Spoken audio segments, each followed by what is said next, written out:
கல்லர்குடி போராட்டம். கல்லர்குடி கொண்ட கருணாநிதி.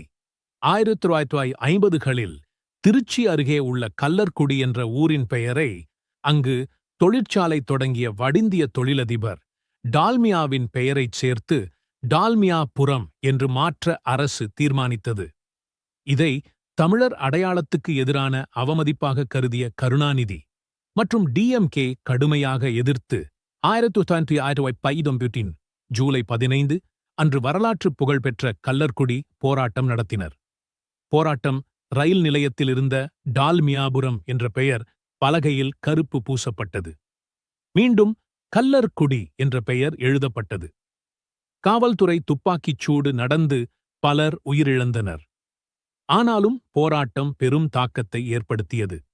வெற்றி பின்னர் மக்கள் உணர்வை ஏற்று அரசு டால்மியாபுரம் என்ற பெயரை ரத்து செய்து மீண்டும் கல்லர்குடி என அங்கீகரித்தது.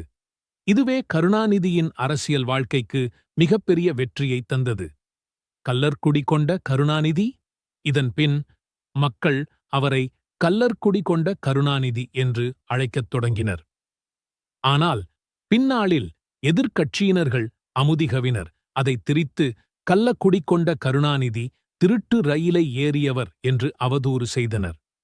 எம்டோஜிஆர் சொன்ன வார்த்தை. ஆனால் அதே ஏடிஎம்கே தலைவராக இருந்த எம்டோஜிஆர் தான் அப்போது புகழ்ந்து 1000 கைகளை வைத்து மறைத்தாலும் சூரியன் மறையாது என்று கருணாநிதியை சுட்டிக்காட்டி பேசியுள்ளார்.